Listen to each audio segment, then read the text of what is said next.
Today, we're honored to welcome Dr. Penny Vlahos of the University of Connecticut, a leading biogeochemist whose research is deeply rooted in the health and future of Long Island Sound. Her studies explore the cycling of carbon in the ocean, the influence of land use on water quality, and how processes like eutrophication respond to climate change, all with a particular focus on Long Island Sound. Through a variety of observational techniques and collaborative work, Dr. Vlahos has uncovered the chemical processes governing the sound and has translated this science into practical insights for managers and communities. Beyond conducting groundbreaking science and the first systematic studies to quantify key water quality cycles in Long Island Sound, she has taken on significant leadership roles, including co-chairing the Long Island Sound Science and Technical Advisory Committee to preserve the sound. Her work informs resource managers, supports local resilience efforts, and helps connect students at all levels to the sound through hands-on education and mentorship. Her work has garnered numerous awards and external funding, including 3 Fulbright Awards to conduct research in Sri Lanka, Colombia, and Switzerland, and she has been elected to numerous prestigious state, national, and international organizations. We're fortunate to have Dr. Vlahos visiting Fairfield to deliver the Center for Climate, Coastal, and Marine Studies monthly seminar and sharing her work with us today.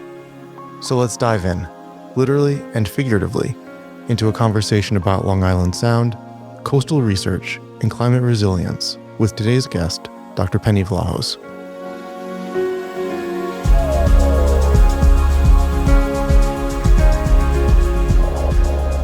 Welcome to the Coastal Call, a podcast by the Fairfield University Center for Climate, Coastal, and Marine Studies. Today's podcast is generously funded by the Achilles and Bodman Foundation. I'm your host, Rob Nazarian, founding director of the center. Also in the studio today is Aishwarya Krutukulam, director at Climate Haven and leader of the Water Innovation Hub, a collaborative initiative with the Regional Water Authority and Xylem to accelerate breakthrough technologies tackling critical water challenges. We're also fortunate to benefit from Aisha's vision on the Center for Climate, Coastal, and Marine Studies Advisory Council. Welcome, Penny. We're so fortunate to have you joining us today. Thank you so much. You guys are gracious hosts, and you have a beautiful campus. To start, I'd love to talk about your career studying the chemistry of Long Island Sound and your inspiration. What first drew you to the sound, and what makes it such an important natural laboratory? Sure. I would say that I have always wanted to do something where I feel like I'm making a direct impact so that it can translate to communities around us, specifically Long Island Sound.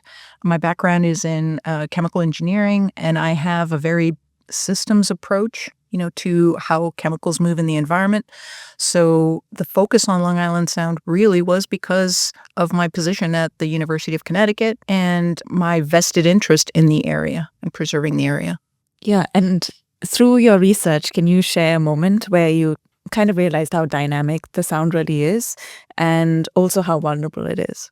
Sure. One of the measurements that we've added to the time series for water quality monitoring is inorganic carbon and buffering capacity, or alkalinity. And it was impressive to see how the system responds on very short timescales to both negative conditions. When you have high respiration and eutrophication in the summertime, especially the Western Sound is the really vulnerable part. The Eastern Sound is much more resilient because it gets so much dynamic mixing with the coastal zone. But in the Western Sound, it was interesting to see that this acidification that people always talk about and they're concerned about gets amplified every summer because not of just the CO2 increases in the atmosphere that we're all concerned about, but there is this additional acidification that happens because of very high microbial activity in the Western Sound in trapped waters. So you get this extra acidification that's particularly stressful to the shellfish industry. And relating to the western part of Long Island Sound, and this will be new to many of our listeners, what is responsible for causing that dichotomy between West and East Long Island Sound? Yeah, there are 2 factors. One is the flow of the water and how fast it can flow out, or how long it's retained, or the residence time. It's longer in the Western Long Island Sound, so things have more time to establish and to bake. The other factor, of course, which is pressing, is population density, right? So we have this hockey stick pattern in population in Connecticut where it's really dense in the Western Sound along the coast, and then it kind of veers up towards Hartford. So there's definitely a lot of anthropogenic input that stresses the sound. A really cool fact, actually, is that the sound apparently did not experience any hypoxia before around 1820. And then as soon as settlers came to the area and started clearing the forests and for, agricultural purposes, that's when the first onset of hypoxia actually shows up. So you see this direct human impact, which of course we can repair and reverse. And we've already started doing something like that. But it's cool to see, what the natural system had to sustain versus what we introduced to the system. Yeah. And so we've recently launched the Water Innovation Hub and been working more in the space of water, and we're realizing how integrated it is into every aspect of our lives, but more importantly, how the impacts of climate change can be felt through our water ecosystems. So I know you do a lot of research and look really closely at the carbon and nitrogen cycling. So why are these chemical processes so central to understanding water quality, and what do you think, the general community does not understand as much about it as well? Okay, so Long Island Sound is warming faster than the average global rates. And that's critically important for us in terms of trying to manage it because oxygen is a gas and gases do not like warm waters. So aside from this regular seasonal hypoxia we also have a decrease in the long-term amount of oxygen that the waters are going to be able to hold because of this warming. And so that's something we cannot control. In fact, one of the studies we did was that by the year 2100, 35% of the gains that we have made with mitigation in gaining more oxygen in Long Island Sound is actually going to be reversed just due to warming alone.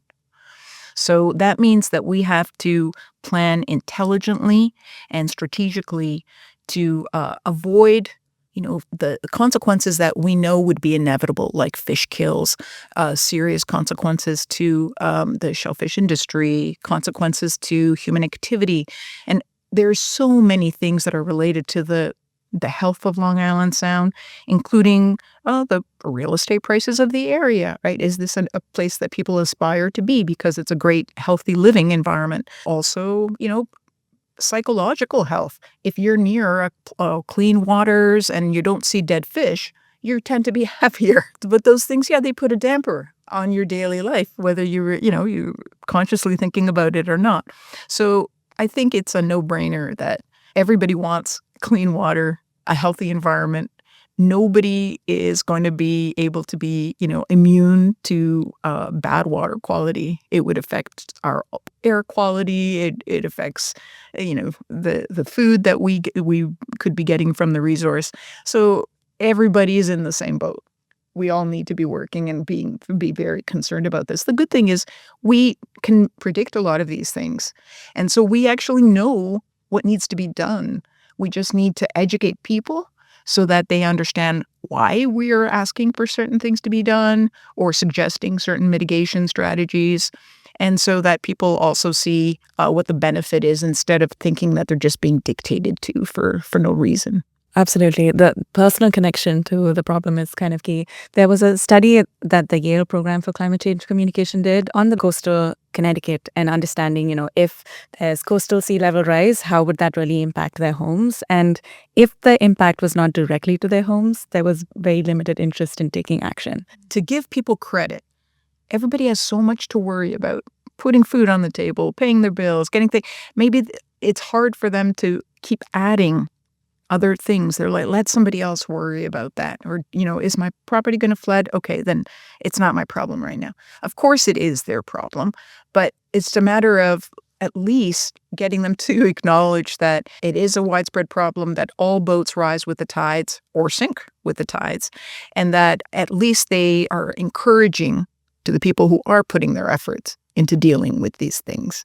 Before we go into the solutions, if you could talk a little bit about the anthropologic activities that really contribute to the impact on the sound. You mentioned a few things and how impactful that is. One of the things to remember is that we have a very large water basin. So it's activities that are spread throughout the drainage basin of Long Island Sound that really impact us. And of course, population density. And population is not going down, it's going up. So we are in a dilemma in terms of trying to preserve the current quality, mitigate for what we anticipate the impacts are going to be with warming, and mitigate with future population density and land use change efforts that are going to be inevitable as well. And all of these things will continue to happen, but we have to do them in a very responsible and informed way. So, of course, the more people you have, the more wastewater you have. The more land use change you have, the more combined sewer overflow you have. So all of those things we know add to the problem, right? So if we are smart, and we can be smart, we have the knowledge to be smart, we can introduce measures so that the quality of water that's ultimately released into Long Island Sound from whatever these new additions are going to be meets a certain water quality standard or total daily loads, things like that. So we need to grow sustainably, not haphazardly. We have a very strong responsibility to set those boundaries for the state, for local legislators, municipal legislators, and even federal legislators to let them know what each system can tolerate and can't, and what developmental lack of mitigation would lead to, again, just reversing everything we've accomplished. In your past few responses, Penny, you've talked about changes that have happened in the past or current changes in the sound and looking into mitigation efforts. A part of this is working with a group collaboratively. Could you talk about the collaborations and partnerships that have been the most effective in scaling your science to improve water quality in the sound? Well, first of all, our field is by nature interdisciplinary because we have to work with the physics of the water circulation. We have to work with the biologists who understand the ecosystems and the species vulnerability. And then there's us, the chemists, who understand how the fate and transport of molecules. And in our group, we do both natural and anthropogenic pollutants and stuff like that. But one of the best partnerships actually has been through the Science and Technical Advisory Committee's partnership with the Citizens Advisory Committee. Because now you're putting together people who in the Science Committee who are identifying some concerns and some potential solutions. And then you get to the talent in the Citizens Advisory Committee on dealing with the local and state and federal legislators. And we have this annual trip to D.C., to Capitol Hill, that's really been spearheaded by the Citizens Advisory Committee, the CAC.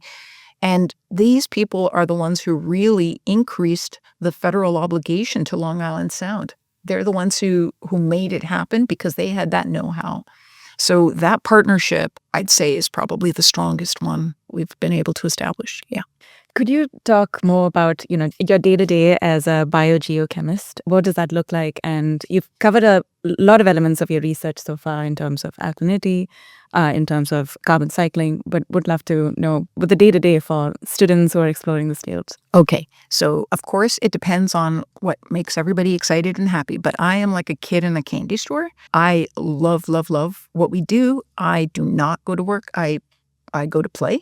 And for me, the biggest thing is solving puzzles. I love for somebody to say, we don't know why there's hypoxia on Long Island Sound, and to go and address that strategy. That's my biggest drive. I think it's a lot of fun. The other thing I love is I'm very lucky because I have some really talented young graduate students. Whatever happens in the world, these guys give me hope because they're so clever, they're so driven, and I know that the world's going to be in good hands if they take leadership positions in the future. So that is a big part of it too. But in general, what we do is listen to the problems that people are identifying and then decide whether or not something resonates and whether or not there's a skill that we have in our group that we can apply to try to help solve this problem. So because of that, our research, like you said, takes us to the Arctic. We do a lot of work on carbon dioxide uptake in the Arctic because that's one of the largest sinks right now in the global ocean. But we also know in 15 years from now, it's going to be the first September where we're not going to see ice in the Arctic, which is huge, dramatic game changer. I can't believe that that's going to happen in my lifetime. So that's a big draw. Long Island Sound, of course, because it's a place that we care about and are vested in and want to see healthy. And if we don't do it, who would? And then, of course, what we learn here can be applied to other estuaries as well in other coastal areas. We've done a little bit on carbon dioxide removal. I have serious concerns about people capitalizing on carbon dioxide removal because I think that when you use a life cycle circular approach, it ends up costing us more to try to mitigate rather than just try to reduce or eliminate the CO2 sources at the source, as opposed to trying to trap this diluted amount from the atmosphere. So we've done a lot on that. And then, of course, we have a whole group that works on pollutants in the environment. So we're very interested in emerging compounds. And also, right now we're focusing a little bit on halogenated natural products because they can be very important. They're made in marine systems by bacteria, in terrestrial systems too. And they can have an impact in the Arctic too. So that's another thing that we're kind of investigating. Yeah. Oh, and one of my students is doing a really cool project. This one is like magnum opus kind of material. We're so excited. She's looking at how sea spray and breaking waves at high winds generates CO2 back into the atmosphere. So it's a physical mechanism to return CO2 back in the atmosphere to remind people that the ocean is not a one-way sink. So if you start to do, carbon dioxide removal in the ocean has ways of sending it back, burping it back into the atmosphere. So that one we're really excited about. That's really exciting work. And your answer also reminds us of the fantastic work that you've done outside of Long Island Sound. As I mentioned in the introduction, you've been involved in a number of international projects, including your Fulbright research in Sri Lanka, Colombia, and Switzerland. And so I'm wondering what you learned from these international experiences about global water challenges. Well, first of all, of course, the critical resource that water is. Also, the importance of having flowing systems and not stagnant water systems where water quality gets critically compromised. Our work in Sri Lanka, that's still ongoing right now through the NIH, that one was an accident, really, that was a product of the Fulbright. So when we went to Sri Lanka, I was there for just oceanography and biogeochemistry. And then we came across this problem where people in communities that were normally dry lands, there had been a great engineering project to try to divert water sources from the Mahabali River right into these dry lowland areas to irrigate them and then to basically make these new rice farming communities.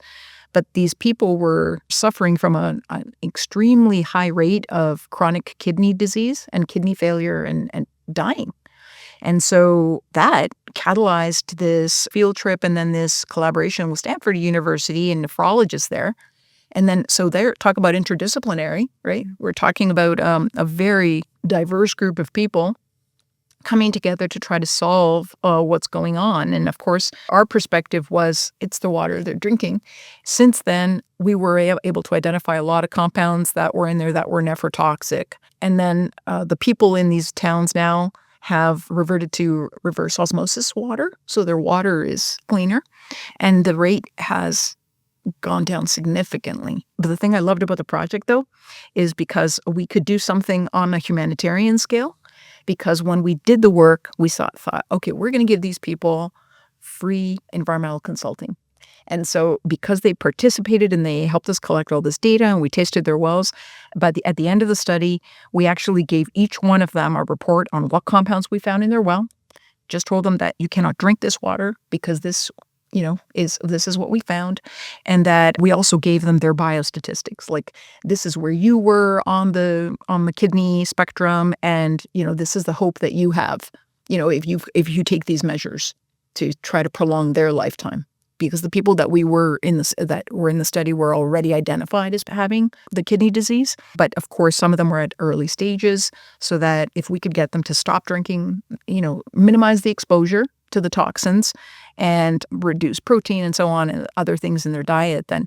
And I was so proud because they were so excited about getting this report. And we also, it was in Sinhalese, right? So we had English and Sinhalese on both sides. And that was probably one of our proudest moments, because I thought, look, we're giving back to them. Because so many times people do studies where, they're utilizing the environment and the data, but then you don't get a follow-up from the investigators. They kind of publish and then move on.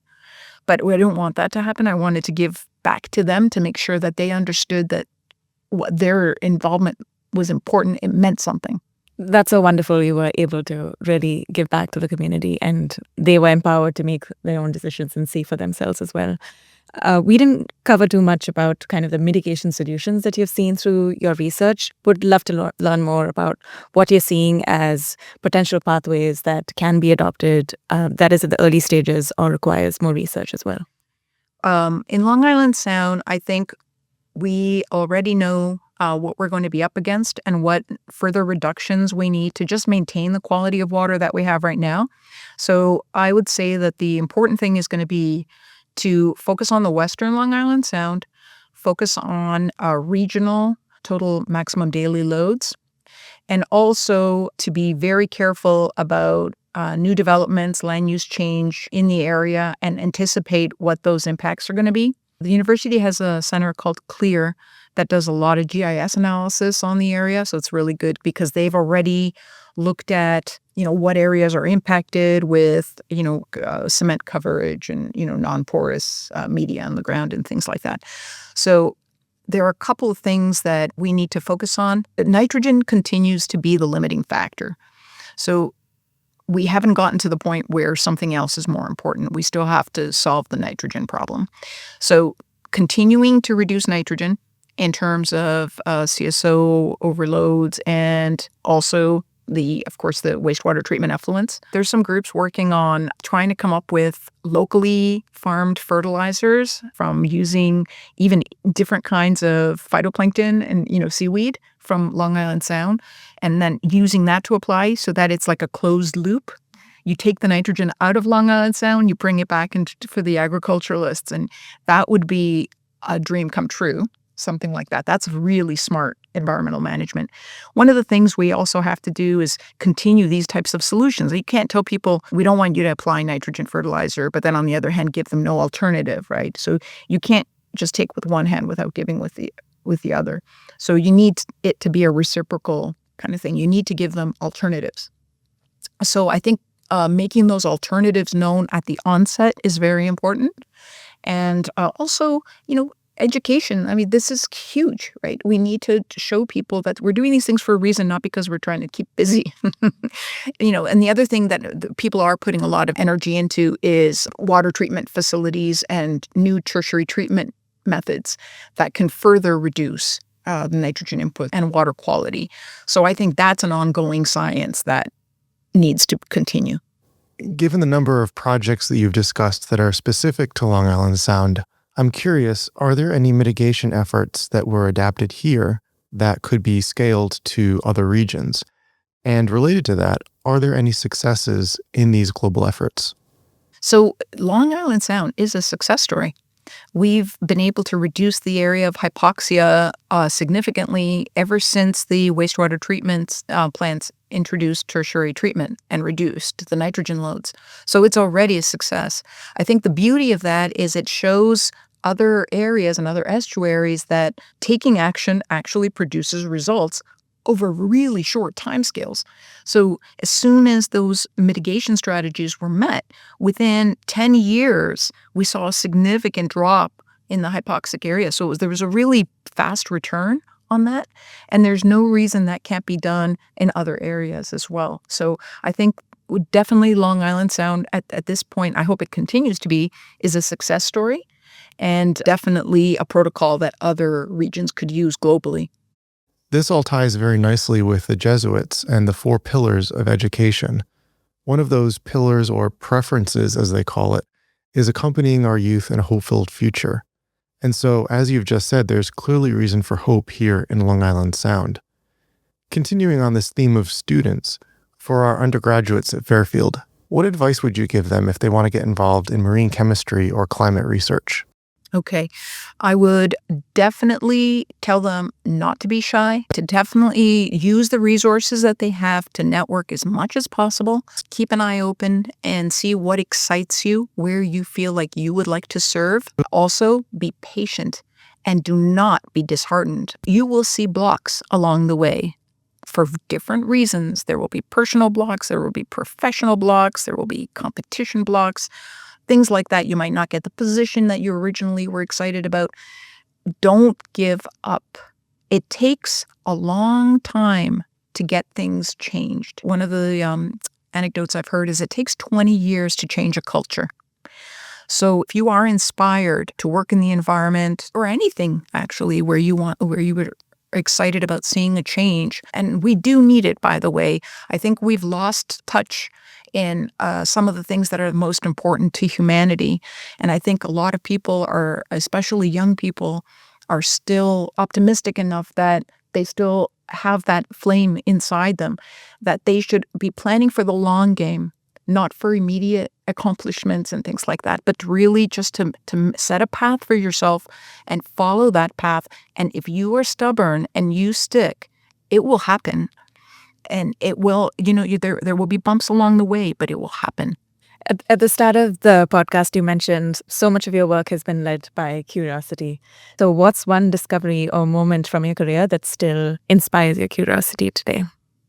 I think the biggest one that I was most excited about is the sea spray that we were talking about, where we figured out a way where there was no identified negative feedback in the ocean for CO2. And so many people were talking about the CO2 uptake of the ocean and how the bubbles keep adding more CO2 to the ocean. But nobody talked about the ocean burping it back.